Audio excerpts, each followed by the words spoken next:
ഒഴിക്കടാ. അയ്യോ എന്റെ അമ്മച്ചിയെ, എന്റെ അമ്മ. അയ്യോ കുടിക്കുന്നവർക്ക് എല്ലാം കൊടുക്കണ. ആഘോഷിക്കട്ടെ. കുടിക്കാശാനെ.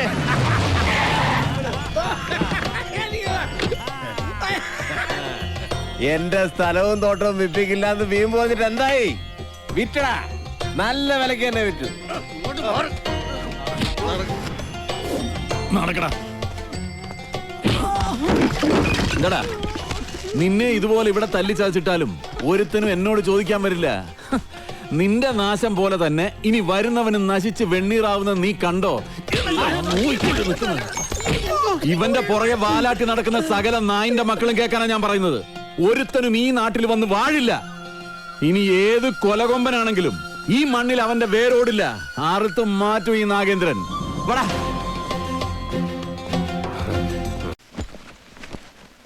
ഇവനിനി ആ നാട്ടിൽ ചെന്ന് എന്തെല്ലാം കുഴപ്പങ്ങൾ ഉണ്ടാക്കും എന്തോ. വാ തുറന്ന അച്ഛന് നല്ല ഒന്നും പറയാനില്ലേ? നല്ലതെന്തെങ്കിലും ചെയ്താലല്ലേ പറയാൻ പറ്റൂ. അവൻ നല്ലാകും.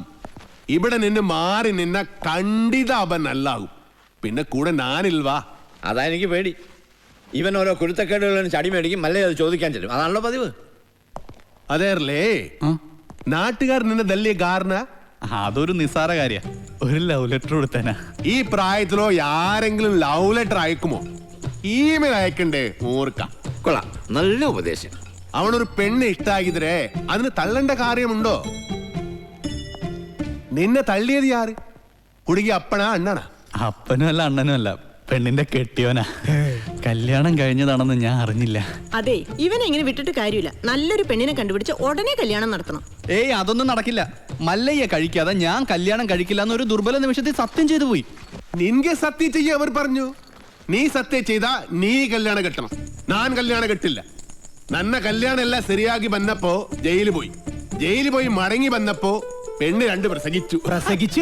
പ്രസവിച്ചു. വീണ്ടും എല്ലാം ശരിയാക്കി വന്നപ്പോ വീണ്ടും ജയിലിൽ പോയി. രണ്ടാമത് ജയിലിൽ പോയത് അതേത് കേസ്? അത് കെട്ടാ പോണ പെണ്ണ്. അവള് നക്സലേറ്റു, രോഹിണി നച്ചപ്പ. അന്ന് ഞാൻ ശപഥം ചെയ്തു, ഞാൻ ഇനി കല്യാണം കട്ടില്ല. ഉപദേശിക്കുകയാണെന്ന് തോന്നരുത്. കാര്യസ്ഥന്റെ ജോലിയാണെങ്കിലും പലപ്പോഴും ഒരു അച്ഛന്റെ സ്ഥാനം തരുന്നോണ്ട് പറയാ, ഒരു കുടുംബവും ജീവിതമൊക്കെ മല്ലയ്ക്കും വേണ്ടേ? ഈ അനാഥം മല്ലയ്യെങ്കെ നീവേ അപ്പ തമ്മ അമ്മ കേൾസ്തവനും. അങ്ങനെ ഒന്നും പറഞ്ഞ് ഒഴിയാൻ നോക്കണ്ട. മല്ലയ്യയുടെ തലയിൽ വരച്ചിട്ടുണ്ടെങ്കിൽ മല്ലയ്യെ കത്ത് ചെമ്പട്ട നാട്ടി നല്ലൊരു പെണ്ണുണ്ടാവും.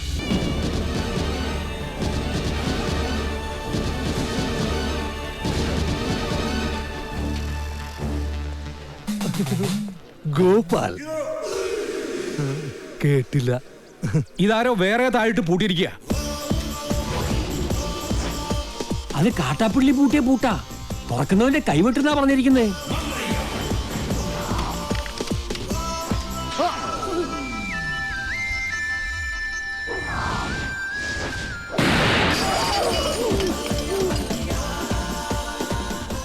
പുറകിലത്തെ ചാക്കിന് മാടം ബോംബാവാനാ സാധ്യത.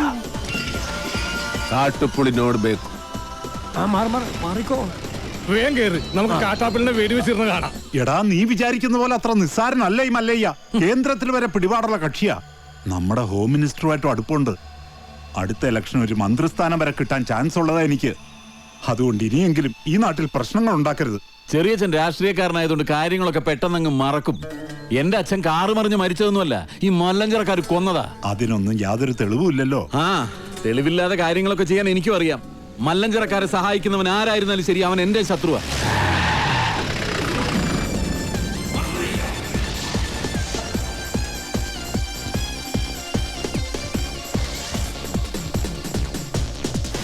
നീ ചെന്ന് അവനോട് നല്ല സുത്ത മലയാളത്തിൽ കാര്യം പറ. ആ നിൽക്കുന്ന താടിക്കാരനാ ലോറിയിൽ വന്നെ ഇടിച്ചിട്ട് പോയത്. തോട്ടവും ബംഗ്ലാവും വാങ്ങിച്ച ഞങ്ങളാ. മുതലാളിയാ ജീപ്പിലിരിക്കുന്ന മല്ലയ്യ. നിന്റെ മല്ലയ്യ മുതലാളിയോട് ഒന്നും കിട്ടെ ഇറങ്ങാൻ പറ. അയ്യോ വേണ്ട, ഇറങ്ങിയ പിന്നെ കേറത്തില്ല. ആ താക്കോൽ ഇങ്ങ് തന്നിരുന്നെങ്കിൽ ഗേറ്റ് തുറന്ന് ഞങ്ങൾ അവിടെ കേറിക്കോളായിരുന്നു. താക്കോല് നിന്റെ മുതലാളിയോട് നേരിട്ട് വന്ന് ചോദിക്കാൻ പറ. ആ അവതാരത്തെ ഞങ്ങൾ ശരിക്കൊന്ന് കാണട്ടെ. നാഗേന്ദ്ര വേണ്ട. ചെന്ന് പറടാ.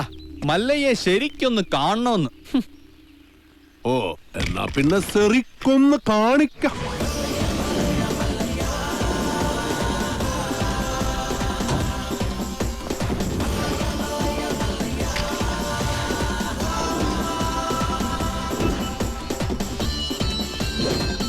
വീട് വാങ്ങിക്കുന്നതിന് മുൻപേ അറിഞ്ഞു ഇവിടെ ചില കാട്ടുപെണ്ണുകളുടെ ശല്യമുണ്ടെന്ന്. അവരുടെ തല വെടിവെച്ച് പൊട്ടിക്കാണാ. ഇതിത്തിരി കുഴപ്പം പിടിച്ച നാടാണെന്നും ഇങ്ങോട്ട് വരരുതെന്നും ഞാൻ പറഞ്ഞിരുന്നു. അങ്ങനെ പറഞ്ഞത് കൊണ്ടാണല്ലോ ഞാൻ വന്നത്. വാങ്ങിച്ച വില അങ്ങ് തന്നേക്കാം. എല്ലാം തിരിച്ചെഴുതി കൊടുത്തിട്ട് വേഗം സ്ഥലം വിട്ടോ. പോട്ടെ, ഒരു 5 ലക്ഷം രൂപ കൂടുതൽ തന്നേക്കാം. ആദ്യ ബിസിനസ് നൻകെ ലാഭം കിട്ടിയ ഞാൻ എല്ലാം വിൽക്കും. 5 ലക്ഷം മതി, എല്ലാം തിരിച്ച് തന്നേക്കാം. അതിനു മുമ്പ് ഒരു ചെറിയ കാര്യമുണ്ട്. ഇവനെ വണ്ടി കേട്ടി കൊള്ളാൻ നോക്കിയ ഒരു ചെറിയ കണക്ക്, ഇവന്റെ കണക്ക്. വേണ്ട, കാര്യമാക്കണ്ട. തിരിച്ചു എഴുതി തരാന്ന് പറഞ്ഞല്ലോ. അടങ്ങ്, വിട്ടേക്ക്. ഛേ, തുടക്കം മുതൽ കാണാൻ പറ്റിയില്ല. ഒരു ചെറിയ കാര്യം കൂടി ബാക്കിയുണ്ട്, അതുകൂടി ചെയ്തേക്കാം. എന്താ വേറെ ആരെന്നെ വീഡിയോ ഒക്കെ പോകണ്ടോ?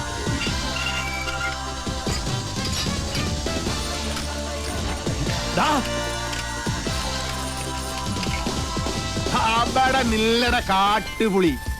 ഞാൻ വന്നത് നിന്നെ പൂട്ടാനാ.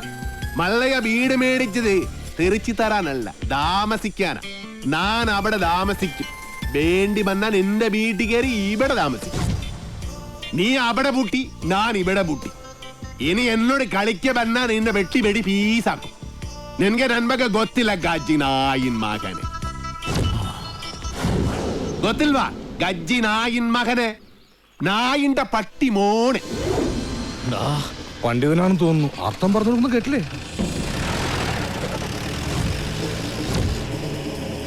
കാട്ടാപ്പിള്ളിയെ മല്ലയ്യ തിരിച്ചു പൂട്ടിയേ, കാട്ടാപ്പിള്ളിയെ പൂട്ടിയേ. നാടൻ ബോംബ് മുതൽ ഡൈനാമിറ്റ് വരെ ഉണ്ടെന്നാ കേട്ടത്. വിപ്ലവം തോക്കിൻ കുഴലിലൂടെ. ഇരട്ട കുഴൽ തോക്ക്. ഒരു കുഴലിൽ കൂടി ഉണ്ട വരും, മറ്റേ കുഴലിൽ കൂടി പുക വരും. ഇതെന്ത് പറ്റി മാത്തച്ചാ? ഒരു സ്ഥലം വിറ്റതാ. ഇവിടെ അറിയോ? ഇതെന്താ പാമ്പും കോണിയോ? മല്ലയ്യ,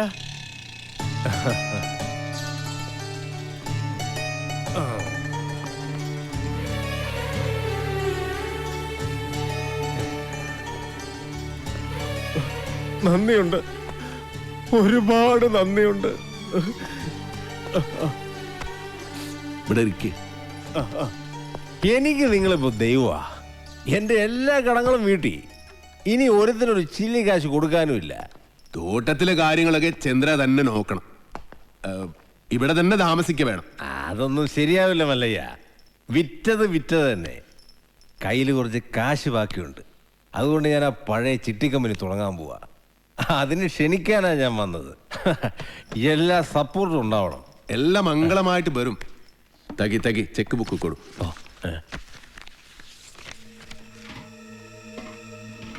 പുതിയ കമ്പനിയിൽ ആദ്യ ഡെപ്പോസിറ്റ് നൻബാഗ 10 ലക്ഷം രൂപ.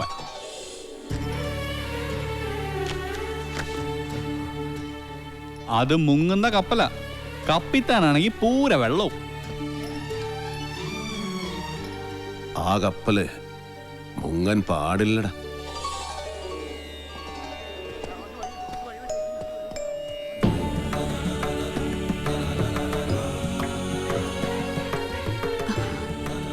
എന്റെ മോന്റെ ജീവിതത്തിൽ ഒരു വെളിച്ചം വന്നത് മല്ലയ്യ വന്നതിന് ശേഷമാ. അതുകൊണ്ട് ഈ ദീപം തെളിയിക്കേണ്ടത് മല്ലയ്യ തന്നെയാ. അയ്യോ വേട, അത് അമ്മ തന്നെ. എങ്കിൽ രണ്ടുപേരും കൂടി അതങ്ങ് നടത്ത്.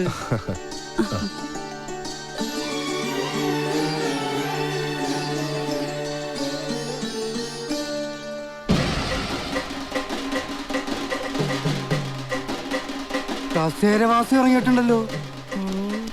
എല്ലാരും കൂടെ എങ്ങോട്ടാ? മല്ലയുടെ ബംഗ്ലാവിലേക്കാ. കുടിയേറ്റക്കാരെല്ലാം ഒഴിഞ്ഞു പോകണമെന്ന് മല്ലയുടെ ആൾക്കാർ വന്ന് പറഞ്ഞു. ഒഴിയാൻ പറ്റൂലെന്ന് ആശ നേരിട്ട് പോയി പറയാൻ പോവാ. തിരിച്ചു വരുമ്പോൾ ആ കസേരക്ക് ചിലപ്പോ നാടില്ലാണ്ടാവും. നടുവും തുറന്ന് അടുത്ത പ്രാവശ്യം ഞാൻ ഇരിക്കേണ്ടി വരും. പക്ഷെ ചുമക്കാൻ ഈ തെണ്ടികൾ ഉണ്ടാവോന്ന് എനിക്കറിയില്ല.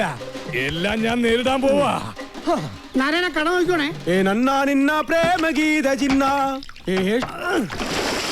തോട്ടത്തിലെ ഷെഡിന്റെ പണി തീർന്ന വണ്ടി അവിടെ കൊണ്ടിട്ടോണം. അമ്പലത്തിൽ നിന്ന് ഏതോ പ്രതിഷ്ഠ വരുന്നുണ്ടല്ലോ. ഏയ്, അതേതോ ഡെഡ് ബോഡി കൊണ്ടുവരണതാ. ഏയ്, ഡെഡ് ബോഡി ഒന്നുമല്ല, ജീവനുണ്ട്. ശരിയാണല്ലോ. ഇനി ഇവിടുത്തെ വല്ല രാജാവും ആയിരിക്കുമോ? ആ കസേര കൊണ്ട് ഇങ്ങോട്ടാണല്ലോ. എന്താ സംഭവം അറിയോ? പെട്രോളിന് വില കൂടിയതുകൊണ്ട് പുള്ളി തന്നെ കണ്ടുപിടിച്ച പുതിയ വണ്ടിയാ കസേര വണ്ടി. നിങ്ങളാണോ മല്ലയ്യ? ഇത് മല്ലയ്യല്ല, മല്ലയുടെ സെക്രട്ടറിയേറ്റാ. ഞങ്ങൾക്ക് മല്ലയ്യയെ നേരിട്ടൊന്ന് കാണണം. എന്താ കാര്യം? അത് മല്ലയ്യയോട് പറയേണ്ട കാര്യം. മല്ലയോട് പറയേണ്ട കാര്യം ആദ്യം ഇവിടെ പറയണം, എന്നിട്ട് അദ്ദേഹത്തോട് പറയേണ്ട വല്ല കാര്യമാണെങ്കിൽ ഞാൻ അത് അവിടെ പോയി പറയും. അതാണ് എന്റെ ജോലി. ഹലോ, ഇവിടെ പറയുന്ന കാര്യങ്ങൾ അവിടെ പോയി പറയുന്നത് അത്രക്ക് നല്ല സ്വഭാവമല്ല. സമയം മെനക്കെടുത്താത്ത കാര്യം പറ. താഴെ ഇറക്കടാ. ഞങ്ങളുടെ ഭൂമിയിൽ നിന്ന് ഞങ്ങളെ ഇറക്കാമെന്ന് ഇവിടെ ആരും വിചാരിക്കണ്ട.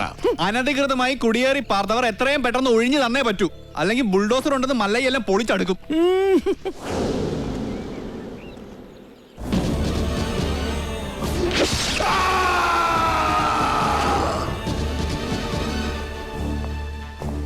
കാട്ടാപ്പള്ളിയെ തോൽപ്പിച്ച് തോട്ടവും ബംഗ്ലാവും വാങ്ങിയപ്പോ ഒരു രക്ഷകനെത്തിയെന്ന നാട്ടുകാര് വിചാരിച്ചേ.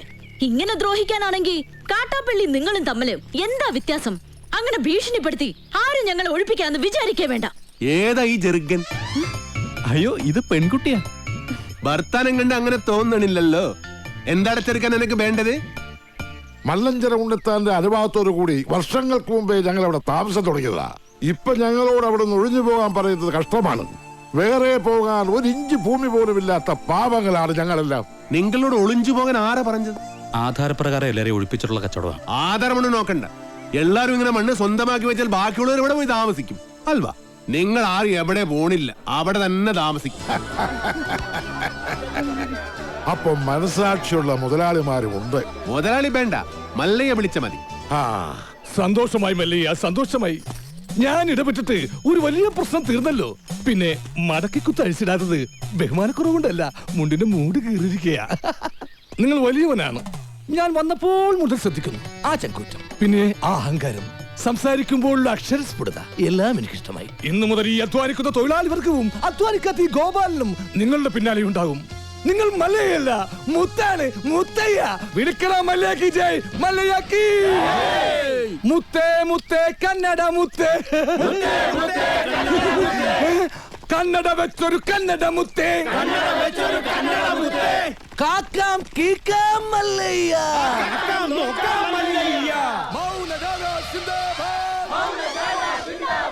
വെള്ളരി പ്രാവേ മല്ലയ്യ. അങ്ങനെ മല്ലയ്യ നാട്ടുകാരെയും തൊഴിലാളികളെയും കയ്യിലെടുത്തു. ജൈവിളി അങ്ങ് കവല വരെ ഉണ്ടായെന്നാ കേട്ടത്. മുതലാളി ആഗ്രഹിച്ച തോട്ടവും ബംഗ്ലാവും പോയി. മല്ലഞ്ചരക്കാര് നമുക്കെതിരെ ചിട്ടിക്കമ്പനി തുടങ്ങുകയും ചെയ്തു. ഇങ്ങനെ പോയ അയാൾ കയറി അങ്ങ് വാങ്ങുന്നു. ആന മതമിളകി വന്നപ്പോഴും നെഞ്ചു വിരിച്ച് നിന്നിട്ടുള്ളവനാടോ ഈ നാഗേന്ദ്രൻ. ഇതിപ്പോ രാഷ്ട്രീയ ഭാവി എന്ന് പറഞ്ഞ ഇളയച്ചൻ കയറി തടസ്സം നിന്നതുകൊണ്ടാ. മല്ലയ്യയുടെ പിന്നിലും പോലീസും രാഷ്ട്രീയവും ഒക്കെ ഉള്ളതുകൊണ്ട് നേരിട്ടുള്ള കളി അപകടമാണ്. ഇളയച്ചൻ പറഞ്ഞതുപോലെ ബുദ്ധി കൊണ്ട് കളിക്കണം. വഴിയുണ്ടോ?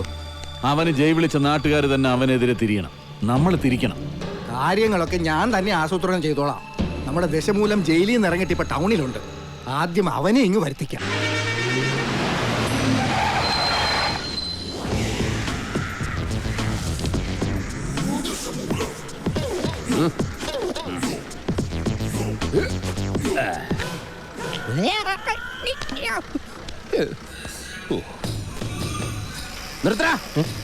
റോഡിലൂടെയാണാടാ സൈക്കിൾ ഓടിക്കുന്നേ.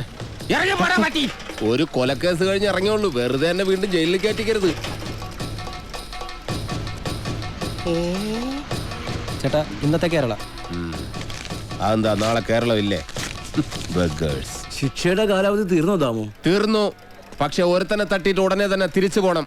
2 ഔൺസ് ദശമൂലം. അരിഷ്ടം കഴിക്കുന്നുണ്ട്. അപ്പൊ തല്ലു നടത്താൻ പോവുകയാ. ആരാ കക്ഷി? കൊലക്കേസിൽ എനിക്കെതിരെ സാക്ഷി പറഞ്ഞ സുരേഷ് ഇല്ലേ, അവനെ തന്നെ. കൊലക്കേസോ? വാ, വാഴത്തോട്ടത്തിൽ നിന്ന് കൊലവെട്ടിയ കേസില്ലേ, ആ നായിന്റെ മോനല്ലേ എനിക്കെതിരെ പോലീസിന് മൊഴി കൊടുത്തത്. അവന്റെ കണക്ക് തീർത്തിട്ട് എന്നെ ബാക്കി കാര്യം. അരിഷ്ടം കുടിച്ച വകയിൽ ഇവിടെ കുറച്ച് കണക്ക് ബാക്കി. എന്തോ എങ്ങനെ? ഇനി കുറച്ച് ധന്വന്തരി കുഴമ്പെടുത്ത് വെച്ചോ. ആടി കഴിഞ്ഞ് തിരിച്ചു വരുമ്പോ എനിക്കൊന്ന് പുരട്ടാനാ. ബുദ്ധിജീവിടാ, ക്ണാപ്പാടാ. എടാ, ഇന്നെങ്കിലും പോയി അടിച്ചനച്ച് കുളിച്ചിട്ട് വേണമെങ്കിൽ അവന്റെ ബോഡിക്ക് റീത്ത് വെക്കാൻ പാടാ. എല്ലാത്തിനും കാണിച്ചു തരാം. ഇങ്ങനെ പേടിക്കലടാ ആണുങ്ങളെ വില കളയാനായിട്ട്. എടാ തെണ്ടി സുരേഷ്, നീ എനിക്കെതിരെ സാക്ഷി പറയുമല്ലടാ. ധൈര്യം ഉണ്ടെങ്കിൽ ഇറങ്ങി വാടാ, ഇല്ലെങ്കിൽ ഞാൻ അങ്ങോട്ട് വരാടാ. ഇന്ന് നിന്റെ അവസാനമാടാ. എന്താ സംഭവം? ദശമൂലം ആ സുരേഷിനകത്തിട്ട് തല്ലി ചതക്കുക. സുരേഷ് കഴിഞ്ഞ ദിവസം വീട് മാറിപ്പോയില്ലേ? ഇപ്പൊ ഇവിടെ പുതിയ CI അല്ലേ താമസിക്കുന്ന? സർക്കിളാ. ഞങ്ങള് പഴയ ഫ്രണ്ട്സാ. ഉറക്കം വന്നോണ്ട് തോളിലിട്ടതാ. 2 ഓലക്കീറോ വെള്ള തുണി എടുത്തോളൂ എന്നെ മൂടാൻ. തൂക്കിയെടുത്ത് വണ്ടിയിലോട്ട് ഇടോ.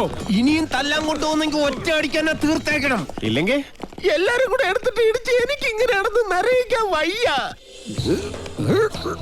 ചവിട്ടി തിരുമിയാലേ ശരിക്കും ഗുണമുണ്ടാവും. ചവിട്ടി തിരുമണ്ട. സർക്കിളേമാൻ ശരിക്കും ചവിട്ടി തിരുമിയതാ. ഇവിടെ വേദനയുണ്ടോ? അവിടെ ഉണ്ട്. അയ്യോ, ഇത് തിരുമല കൊണ്ട് ശരിയാവില്ല. എടോ, മേജർ ഓപ്പറേഷൻ വേണം. അതെന്തിന്? എന്റെ ചെറുകുടലും വൻകുടലും പിണഞ്ഞു കിടക്കുക. കൈ എടുക്കണം അങ്ങോട്ട്. അണ്ടർവെയറിന്റെ വള്ളി കയറി പിടിച്ചിട്ട് ചെറുകുടലും വൻകുടലെന്ന് വൈദ്യന്മാരെ പറയിപ്പിക്കാൻ വേണ്ടി. എതിർകക്ഷി ഇത്തിരി സ്ട്രോങ് ആയതുകൊണ്ട് അല്പം സൂക്ഷിച്ച് കളിക്കണം. എന്തിനും ഉടനടി പ്രതികരിക്കാൻ നിൽക്കരുത്. സാറ് തോറ്റു നിൽക്കുകയാണെന്ന് അയാൾക്ക് തോന്നണം. എന്നിട്ട് അവസരം വരുമ്പോ വെട്ടിലാക്കണം. നമസ്കാരം ആഹാ. സാറേ, വൈദ്യർക്ക് സാർ എന്നെ ഇടിച്ച പോയിന്റ് ഒക്കെ കൃത്യമായിട്ടൊന്ന് പറഞ്ഞു കൊടുക്ക്. സദവ് എവിടെയാണെന്ന് വൈദ്യർക്ക് പിടികിട്ടുന്നില്ല. സോറി, വീട്ടിൽ അതിക്രമിച്ച് കയറിയപ്പോ. അയ്യോ, ഓർമ്മിപ്പിക്കല്ലേ പൊന്നെ. ഓ, അതൊന്നും സാരമില്ല. ഇവന് ഇതൊക്കെ പറയുവാ. മതി മതി, ഇനി മൊത്തത്തിലൊന്ന് വാറ്റി പുഴുങ്ങി എടുത്താ മതി. ഇവനെ കൊണ്ട് വേറെ ജോലിയുള്ളതാ. പണ്ട് പുറന്തലയ്ക്ക് അടികിട്ടി അതേ കമ്പിയുടെ വണ്ണം. ഈ മതിലുകെട്ടൊക്കെ സർക്കാരിന് നിരോധിച്ചുകൂടെ ബാക്കിയുള്ളവനെ മെനക്കെടുത്താൻ? ഭാഗ്യം, ബ്രഹ്മചര്യം പോയില്ല.